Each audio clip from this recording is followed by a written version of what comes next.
S&P 500과 나스닥, 미국 지수 ETF에 투자하려 할 때마다 우리는 늘 같은 거대한 딜레마에 빠집니다. 국내에 상장된 타이거나 코덱스 같은 ETF를 사는 것이 맞을까요? 아니면 환전을 해서 미국 시장에 상장된 스파이나 QQQ에 직접 투자하는 것이 더 나을까요? 환율, 세금, 건강보험료까지 따져볼 것이 너무 많아 머리가 아프시죠? 이렇게 복잡한 문제일수록 모든 것을 한꺼번에 고민하려 하면 오히려 답이 보이지 않습니다. 이럴 때 가장 확실한 방법은 정답을 억지로 찾으려 하기보다 정답이 아닌 선택지부터 하나씩 지워나가는 속어법입니다. 이 글을 보고 계신 분들 중 상당수는 아마 이 고민 때문에 한 번쯤 밤잠을 설친 경험이 있으실 겁니다. 그래서 오늘 저는 이 지긋지긋하게 반복되어온 논쟁에 확실한 마침표를 찍기 위해 이 자리에 왔습니다. 더 이상 애매한 비교가 아니라 완벽한 최종 정리판을 제시해드리겠습니다. 오늘 우리는 정답을 찾아가는 세 단계의 여정을 떠납니다. 첫째, 수수료와 세금 구조를 뼛속까지 파헤쳐 정답이 될 수 없는 선택지부터 차례로 제거합니다. 둘째, 이 비교를 바탕으로 여러분 각자의 상황에 맞는 명확한 투자 원칙을 세워드립니다.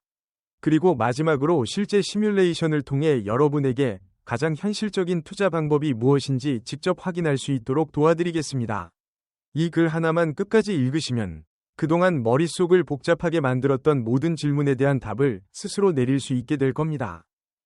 본격적인 세금이라는 전쟁터로 들어가기 전에 먼저 가장 사소해 보이지만 많은 분들이 고민하는 운용 수수료부터 정리해 보겠습니다. 우리가 물건을 살 때 가격표를 보고 조금이라도 싼 것을 고르듯 투자에서도 수수료가 낮은 상품을 선택하는 것은 너무나 당연한 일입니다.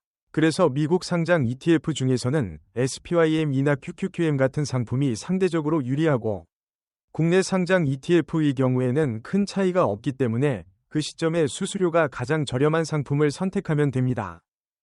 스파이가 SPYM보다 더 좋은 것 아닌가요? 라고 묻는 분들도 계시지만 두 상품은 모두 같은 S&P 500 지수를 추종하기 때문에 실질적인 차이는 거의 없습니다. 결국 수수료가 낮고 내가 신뢰할 수 있으며 마음에 드는 상품을 고르면 되는 문제입니다. 하지만 진짜 중요한 문제는 여기서 끝나지 않습니다. 우리는 수수료라는 눈앞의 정답을 맞췄다고 안심하지만 정작 투자라는 시험에서 전체 점수는 0점일 수도 있습니다. 왜냐하면 투자 성과를 좌우하는 결정적인 변수는 수수료보다 훨씬 더 복잡하고 무거운 요소들이기 때문입니다. 왜 그럴까요? 수수료 차이는 사실 빙산의 일각에 불과하기 때문입니다. 진짜로 우리의 돈을 갉아먹는 거대한 괴물은 수면 아래에 숨어 있습니다.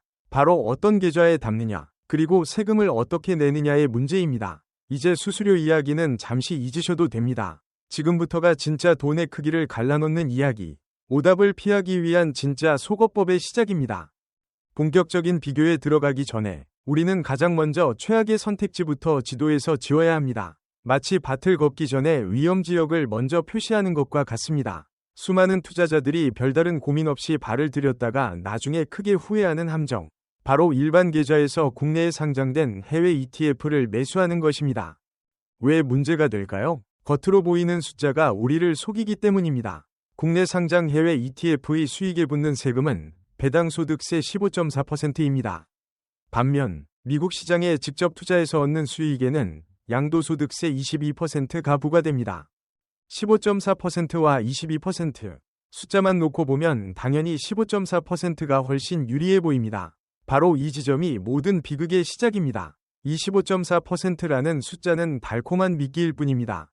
이 투자의 가장 치명적인 독소 조항은 바로 금융소득 종합과세입니다. 이게 무엇이냐 하면 여러분이 ETF 투자로 얻은 수익을 포함해 이자와 배당 같은 금융소득이 연간 2천만 원을 넘는 순간 세금 계산 방식 자체가 완전히 바뀌어버리는 제도입니다. 2천만 원까지는 15.4%로 끝나지만 그 초과분부터는 근로소득이나 사업소득과 합산되어 과세됩니다. 그 결과 적용되는 세율은 최대 별표 49.5% 별표에 달할 수 있습니다. 한번 상상해 보겠습니다. 여러분이 10년 동안 꾸준히 S&P 500 ETF를 모아서 총 1억 원의 수익을 냈다고 가정해 보죠. 만약 이 투자를 일반 계좌에 담긴 국내 상장 ETF로 하고 있었다면 2천만 원까지만 15.4% 세금을 내고 나머지 8천만 원은 소득 구간에 따라 최대 49.5%의 세율을 적용받을 수도 있습니다. 처음에는 15.4%만 생각했다가 결과적으로 수익의 절반에 가까운 금액을 세금으로 내게 될 수도 있다는 뜻입니다. 말 그대로 세금 폭탄을 맞는 상황이죠. 하지만 문제는 여기서 끝이 아닙니다. 왜냐고요? 수수료 차이는 사실 빙산의 일각에 불과하기 때문입니다. 진짜로 우리의 돈을 갉아먹는 거대한 괴물은 수면 아래에 숨어 있습니다. 바로 어떤 계좌에 담느냐, 그리고 세금을 어떻게 내느냐의 문제입니다. 수수료 이야기는 이제 잠시 잊으셔도 됩니다. 지금부터는 진짜 돈의 크기를 좌우하는 이야기, 오답을 피하기 위한 진짜 속어법을 시작하겠습니다.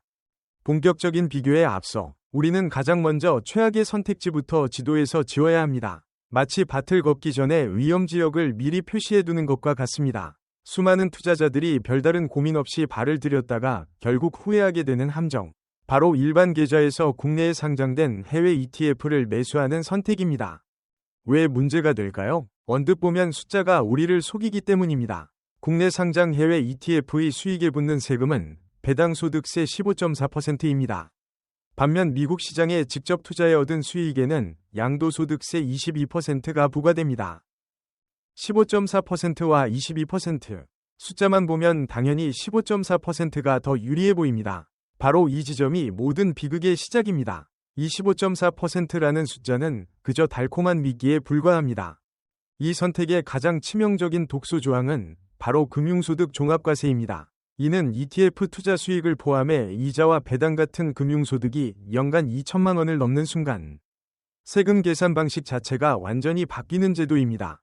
2천만 원까지는 15.4%로 끝나지만 그 초과분부터는 근로소득이나 사업소득과 합산되어 과세됩니다. 그 결과 적용되는 세율은 최대 별표 49.5% 별표에 이를 수 있습니다. 한번 상상해보세요. 여러분이 10년 동안 꾸준히 S&P 500 ETF를 모아 총 1억 원의 수익을 냈다고 가정해봅시다.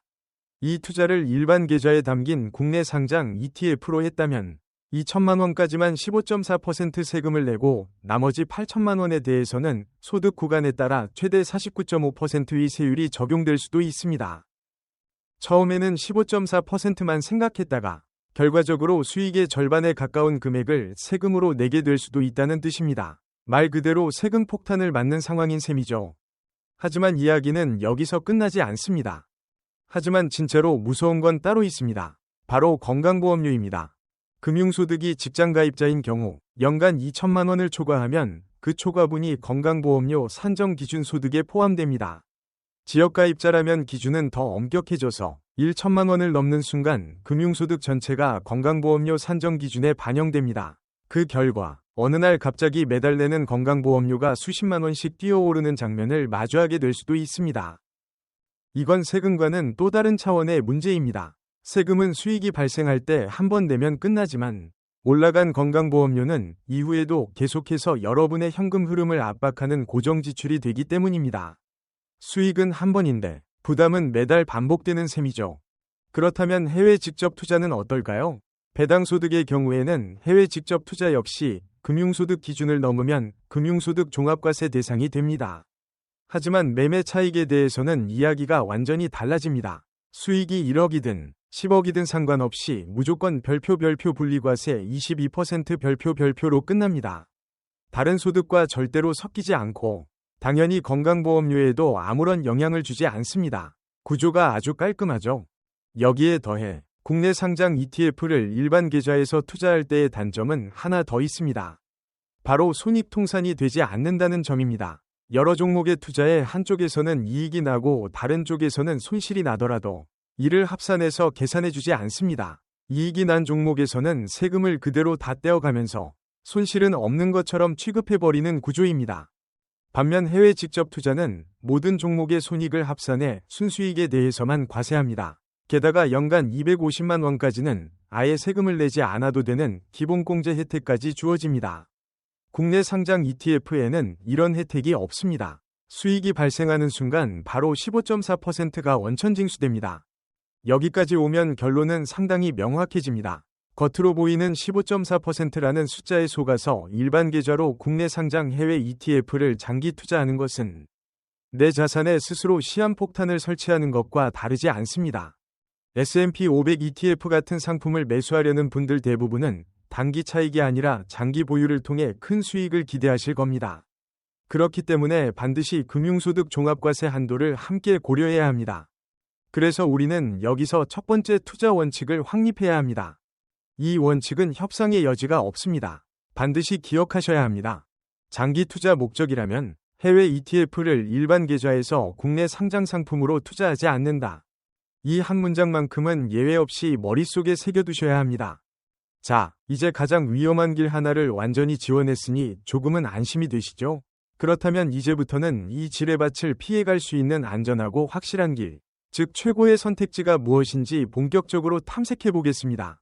방금 우리는 일반 계좌에서 국내 상장 해외 ETF에 투자하는 선택이라는 최악의 지뢰밭을 지도에서 깔끔하게 제거했습니다.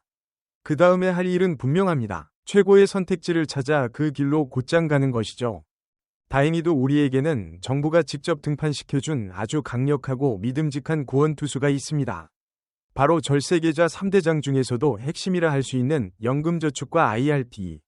이 두 가지 연금계좌입니다. 결론부터 말씀드리겠습니다. 만약 여러분의 투자 목적이 노후 준비라면 이 연금계좌를 활용해 국내에 상장된 S&P 500이나 나스닥 ETF에 투자하는 선택은 해외 직접 투자의 그 어떤 장점과도 비교할 수 없는 압도적인 정답입니다. 왜 굳이 압도적이라는 표현까지 쓰는 걸까요? 그 이유를 지금부터 세 가지로 나누어 설명해 드리겠습니다. 첫 번째는 바로 과세 이연이라는 시간의 마법입니다. 이 개념은 생각보다 훨씬 강력하고 그래서 더 무섭습니다. 연금계좌 안에서는 여러분이 ETF를 팔아 다른 상품으로 갈아타든 배당이 들어오든 상관없이 만 55세 이후에 돈을 인출하기 전까지 세금을 단 한 푼도 내지 않습니다.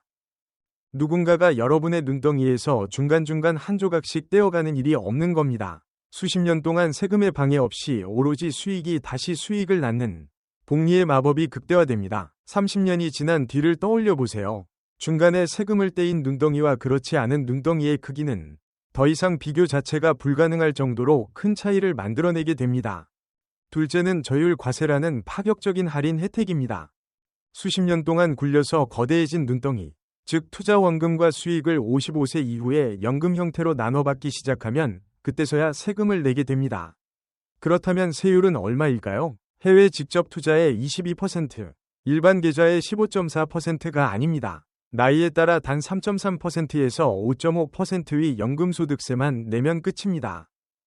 숫자로 보면 그 차이는 더욱 분명해집니다. 만약 여러분이 순수익 1억 원을 냈다고 가정해보죠. 해외 직접 투자였다면 250만 원 기본공제를 받고도 약 2.145만 원을 세금으로 내야 합니다. 반면 연금 계좌에서는 최대 세율을 적용해도 550만 원이면 끝입니다. 똑같은 수익을 냈는데 세금만 거의 1.600만 원 가까이 차이가 나는 겁니다. 이 차이를 결코 작다고 말할 수는 없겠죠. 그리고 마지막, 셋째는 거의 사기 캐릭터급 혜택입니다. 바로 세액공제입니다. 앞선 두 가지가 미래의 세금을 줄여주는 방어적인 혜택이었다면 이 혜택은 지금 당장 여러분의 통장에 돈을 꽂아주는 공격적인 혜택입니다. 연금계좌에 연간 최대 900만 원까지 납입하면 연말정산 때 최대 16.5%, 금액으로는 148만 5천 원을 그대로 돌려받을 수 있습니다. 이게 무슨 의미일까요? 여러분이 900만 원을 투자하는 순간 국가는 아무 조건 없이 별표 확정 수익률 16.5% 별표를 보너스로 얹어주는 셈입니다. 세상에 어떤 투자가 시작과 동시에 16.5% 수익을 보장해 줄까요? 이건 투자가 아니라 사실상 국가가 제공하는 보조금에 더 가깝습니다. 여기까지 오면 결론은 분명해집니다. 노후 자금을 마련하는 것이 목적이라면 다른 선택지는 굳이 볼 필요조차 없습니다. 연금계좌가 정답입니다.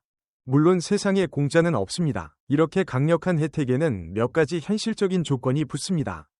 첫째, 이 돈은 55세 이전에는 자유롭게 인출할 수 없는 말 그대로 미래의 나를 위한 자금이라는 점입니다. 중간에 급하다고 해지할 수는 있지만 그럴 경우 지금까지 받아왔던 모든 세금 혜택을 다시 토해내야 하는 상당히 큰 페널티가 기다리고 있습니다. 둘째, 세액공제 혜택은 소득이 있어 실제로 세금을 내는 사람에게만 의미가 있다는 점입니다. 소득이 없거나 세금을 거의 내지 않는 분이라면 이 보너스 혜택은 받을 수 없습니다. 하지만 이 두 가지 조건만 감당할 수 있다면 연금계좌는 그야말로 논쟁의 여지조차 없는 최고의 선택지라고 할 수 있습니다. 자, 이렇게 해서 노후 자금 문제는 일단 해결됐습니다. 그런데 아마 이런 질문이 바로 떠오르실 겁니다.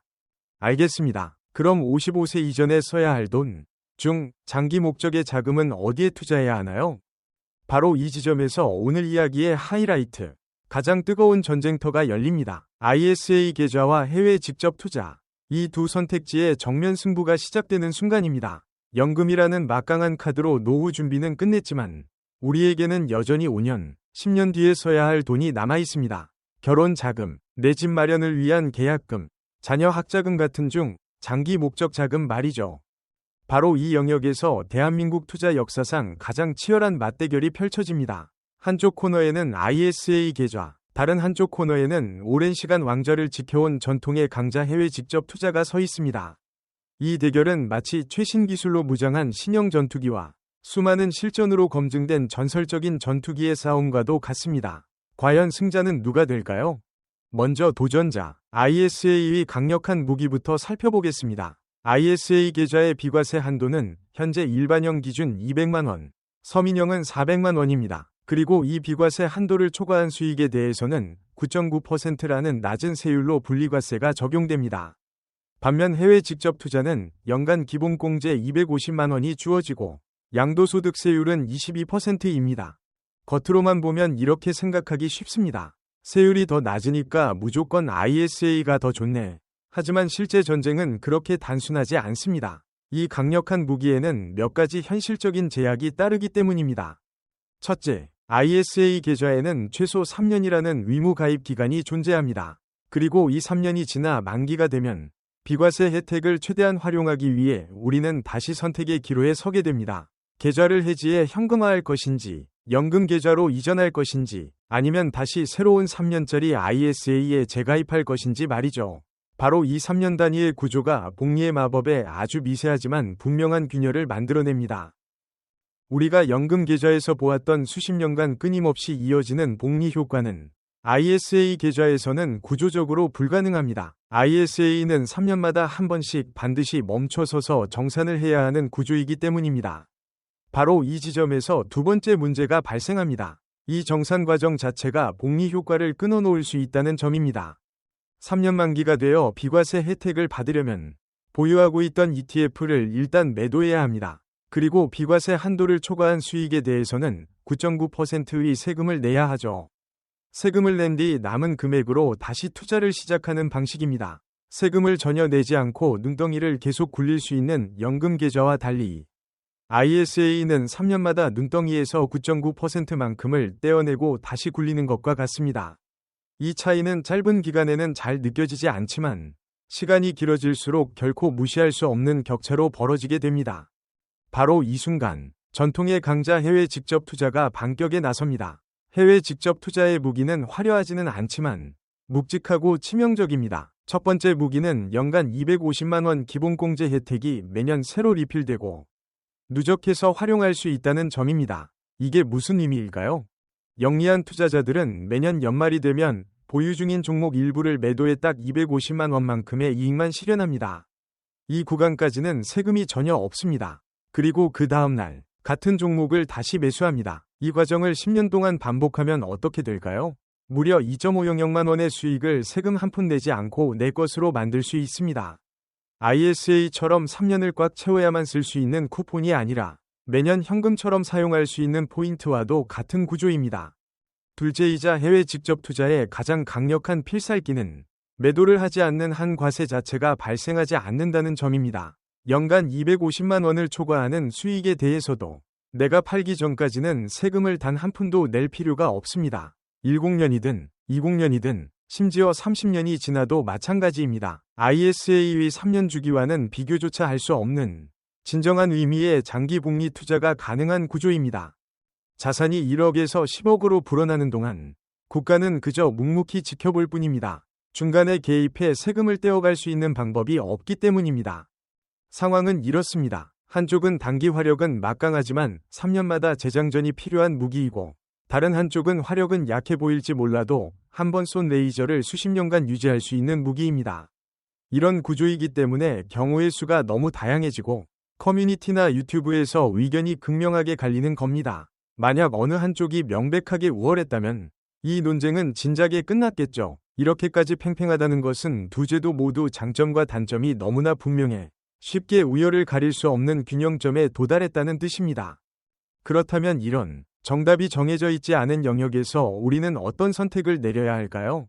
답은 하나입니다. 각자의 상황에 맞는 선택을 해야 한다는 겁니다. 그리고 이럴 때는 100마디 설명보다 하나의 숫자가 훨씬 더 강력합니다. 이론은 충분히 들었으니 이제부터는 진짜 돈 이야기를 해보겠습니다. 아주 현실적인 시뮬레이션을 하나 돌려보죠. 여러분이 3년 동안 꾸준히 S&P 500에 투자해 총 3천만 원의 수익을 냈다고 가정해보겠습니다. 그리고 해외 직접 투자 계좌에서는 매년 250만 원씩 빠짐없이 수익을 실현해 절세 혜택을 모두 챙겼다고 가정합니다. 말 그대로 최상의 시나리오입니다. 과연 최종 승자는 누가 될까요? 지금부터 두 선수의 성적표를 공개합니다. 첫 번째 선수는 해외 직접 투자입니다. 여러분이 정말 부지런해서 3년 동안 매년 꼬박꼬박 250만 원씩 수익을 실현했다고 합시다. 3년이니 총 750만 원에 대해 세금 없이 비과세 혜택을 챙긴 셈입니다. 여기까지는 정말 훌륭합니다. 하지만 남은 수익 2.25억만 원에 대해서는 예외 없이 22%의 양도소득세를 내야 합니다. 세금은 495만 원, 최종적으로 여러분의 주머니에 들어오는 금액은 2.505만 원입니다. 두 번째 선수는 ISA 계좌입니다. 3년의 위무 가입 기간을 모두 채우고 만기가 되어 기분 좋게 계좌를 해지한다고 가정해 보겠습니다. 계산은 아주 심플합니다. 나중에 달러 가치 상승에 대비하고 싶거나 자녀 유학 자금처럼 달러 자체가 필요한 분들에게는 환전 수수료 없이 달러를 그대로 보유할 수 있다는 점이 ISA의 절세 혜택보다 더 매력적으로 다가올 수도 있습니다. 자, 이제 오늘의 긴 여정을 마무리할 시간입니다. 수수료 0.01%를 아끼는 것보다 당신의 세금을 결정하는 계좌 선택이 훨씬 더 중요하다는 사실을 이제는 분명히 느끼셨을 겁니다. 그래서 마지막으로 여러분을 위한 최종 선택 가이드를 드리겠습니다. 딱 두 가지만 기억하시면 됩니다. 첫째, 3년 이상 장기 투자가 가능하고 연간 투자금이 2천만 원 이내라면 고민할 필요가 없습니다. ISA 계좌를 통해 국내 상장 해외 ETF에 투자하는 것이 정답입니다. 이 압도적인 절세 혜택은 절대 놓쳐서는 안 됩니다. 둘째, ISA의 3년 의무 기간이 부담스럽거나 투자 규모가 억 단위를 넘어가거나 달러 자산 자체를 보유하고 싶다면 그때는 해외 직접 투자 계좌가 더 합리적인 선택이 될 수 있습니다. 그렇다면 어떤 종목을 선택하면 좋을까요? 여기서는 제가 명확하게 정리해 드리겠습니다. ISA 계좌를 활용한다면 국내 상장 ETF 중 총비용이 가장 낮은 상품을 선택하시면 됩니다. 반면 해외 직접 투자를 선택하셨다면 S&P 500은 SPYM, 나스닥은 QQQM이 현재 기준으로 가장 효율적인 선택지입니다. 마지막으로 여러분이 지금 당장 ISA 계좌를 만들어야 할 결정적인 이유가 하나 더 있습니다. 바로 정책의 방향입니다. 현재 정부는 ISA 계좌의 혜택을 대폭 강화하는 방향으로 세법 개정을 검토하고 있습니다. 만약 이 개정이 현실화된다면 ISA의 비과세 한도는 일반형 기준 200만 원에서 500만 원으로 서민형은 400만 원에서 1천만 원으로 늘어나게 됩니다. 납입 한도 역시 최대 1억 원에서 2억 원까지 확대될 가능성이 있습니다.